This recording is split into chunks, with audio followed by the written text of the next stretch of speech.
अस्सलाम वालेकुम लिब्राज, मैं हारिस अज़मी प्रोफेशनल एस्ट्रोलॉजर आपकी खिदमत में हाजिर हूँ इस हफ्ते की एस्ट्रोलॉजिकल रिसर्चेस के साथ। जिन लिब्राज को वक्त को समझने में दिलचस्पी है, जिन लिब्राज को ये चेक करना है कि वो अच्छी फॉर्म में हैं या वक्त उनके रिवॉर्ड्स को इंक्रीज़ कर रहा है, उनके लिए ये वीडियो बड़ी काम की होने वाली है। एस्ट्रोलॉजिकल रिसर्चेस, एस्ट्रोलॉजिकल कैलकुलेशंस हमेशा ही वक्त को समझने में मदद देती है।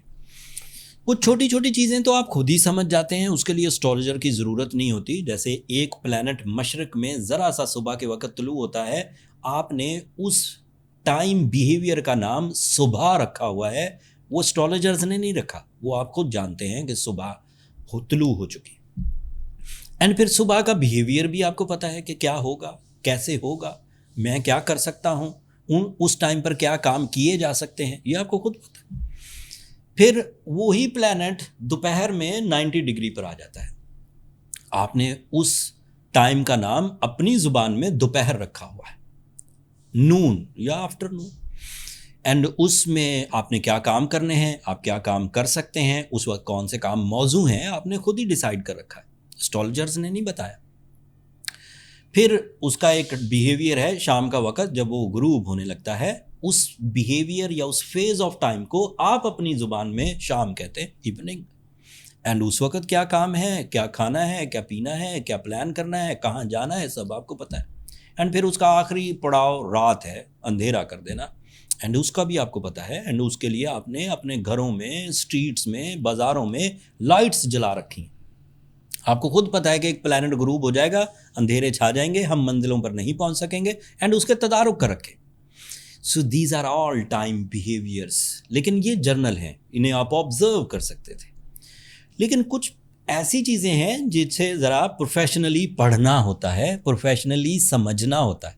लाइक आपके लिए सूरज तकरीबन हर साल 22 अगस्त को आपके 12th एंगल पर आ जाता है। ये भी एक कमज़ोर हालत है सूरज के बिहेवियर की। एट दैट टाइम जो एस्ट्रोलॉजर्स ने रिसर्चेस की, जो बिहेवियर पिछले 25 साल मैंने रीड किया या मुझसे पहले जो एस्ट्रोलॉजर्स ने अपनी किताबों में लिखा और हमने पढ़ा, उसके मुताबिक it is a time for the compromises, it is a time to avoid litigations, it is a time to avoid the collisions. It is a time to secure your job, your source of income, and your investments. It is a time to avoid the risk taking. And it is also time to repair your emotions. You feel gloominess, you feel some sickness, you feel some anxiety. This is a possibility by the astrological behaviour. लेकिन जिन लिब्राज ने पिछले 11 महीनों में अपने आप को brave रखा, अपने इरादों को मजबूत रखा, अपने रिसोर्सेज को स्ट्रेंथ दी, अपने प्लान्स को एग्जीक्यूट किया, अपने रिलेशंस को मोहब्बत दी, अपनी सेहत का ध्यान रखा, अपने वसाइल को सही अंदाज से इस्तेमाल किया, उन लिब्राज के लिए ये 30 दिन कोई मायने नहीं रखते। उन्होंने 11 महीनों में जो इज्जत कमाई है, जो पैसे कमाए हैं, जो सेहत कमाई है, जो रिश्ते कमाए हैं, वही उनके इन 30 दिनों के मोमेंटम को, 11 महीने के मोमेंटम को इन 30 दिनों को दबाने में कामयाब हो जाएंगे।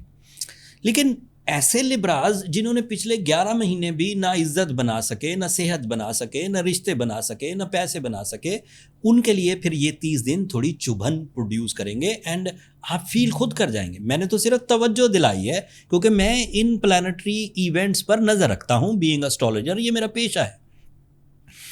जब आप इन चीज़ों को अभी इस साल समझ जाएंगे तो ये यकीन मानिए कि अगले साल भी ये टाइम रिपीट होगा इन सेम डेज, अप्रॉक्सीमेटली इन 22 अगस्त इन 2026। अभी 2025 है, तो जब आप एक दफ़ा टाइम बिहेवियर समझ लेते हैं तो फिर आपको मेरी ज़रूरत नहीं पड़ेगी, एस्ट्रोलॉजर की ज़रूरत नहीं पड़ेगी। नेक्स्ट टाइम आपको खुद ही पता होगा कि ये यूनिवर्सल ट्रुथ है, स्पीड ऑफ सन कांस्टेंट है। ये सब एंगल पर से गुजरते गुजरते 2026 में 22 अगस्त में फिर आपके 12th एंगल पर आ जाएगा और फिर यही सिचुएशन पैदा होने के चांसेस बन जाएंगे। और उसको कैसे कवर करना है, फिर आप पिछले साल के एक्सपीरियंस को मद्देनज़र रखते हुए कवर कर लीजिए। यही तरीका है इस चीज़ों को सीखने का, यही साइंस है, इसे मुशाहिदा कहते हैं, इसे एक्सपीरियंस बेस्ड नॉलेज कहते हैं। साइंस की डेफिनेशन ही ये है, experience based knowledge, analysis based knowledge, this called as science. जो आपकी आंखें देखें, आपके सेंसेस, आपकी लिसनिंग, आपके एहसासात, जिस चीज़ को महसूस करें, उसके रूल को समझने में महसूस करें, that is a science. So this, on this behalf, as professional astrologer, this is the time जो कि आपसे डिमांड करता है कि आप केयरफुली डिसीजंस लें, केयरफुली रिश्तों को चलाएं, केयरफुली अपने जज्बात को चलाएं। Careful, it is not a disaster, it is a time जिसमें थोड़ी एहतियात की ज़रूरत है। जो लिबराज अपनी सलाहियतों से एहतियात बरतने में कामयाब हो जाएं, उन्हें ज़रूरत नहीं किसी रेमेडी की। जिन लिबरास को ये महसूस हो कि उन्हें कुछ प्रॉब्लम्स आ रही हैं, एंगर फिट्स आ रहे हैं, रिलेशनशिप ट्रबल्स आ रही हैं, फाइनेंशियल डिस्टर्बेंसेस आ रही हैं, हेल्थ क्राइसिस आ रहे हैं, उन्हें सूरह शम्स पढ़नी चाहिए, उन्हें रूबी या ब्लू सफ़ायर पहनना चाहिए। और अगर ऑलरेडी रूबी पहना हुआ है, ब्लू सफ़ायर पहना हुआ है, तो फिर अपनी पर्सनल कैलकुलेशंस की तरफ जाइए। उसके लिए ये नंबर नीचे चलते रहते हैं, इन पर छोटा सा मैसेज करिए, व्हाट्सएप नंबर्स हैं कि आप अपने लिए अपनी कैलकुलेशंस के लिए टाइम लेना चाहते हैं, तो वो आपको मेरा स्टाफ बता देगा। That's all. अगले हफ्ते आपका रूलिंग प्लैनेट वीनस, जो इस वक्त आपके 10th एंगल पर है, ये एक नए एंगल पर जाएगा एंड उससे कुछ नई तरतीब ज़िंदगी पैदा होगी, नए जज्बात पैदा होंगे। वो तफसील क्योंकि अगले हफ्ते में एग्जिस्ट करती है, तो मैं कोशिश करूँगा कि बिफ़ोर टाइम आपके लिए उसकी तशरीह, उसकी एक्सप्लेनेशन भी आपको दूँ। अभी तक के लिए इतना ही। अपनी दुआओं में मुझे और मेरी टीम को याद रखिएगा। लिबरास चैनल को सब्सक्राइब करना मत भूलिएगा। आपकी सब्सक्रिप्शन मेरी हौसला अफजाई की वजह बनती है। अगले हफ्ते तक के लिए अल्लाह ने के बाद।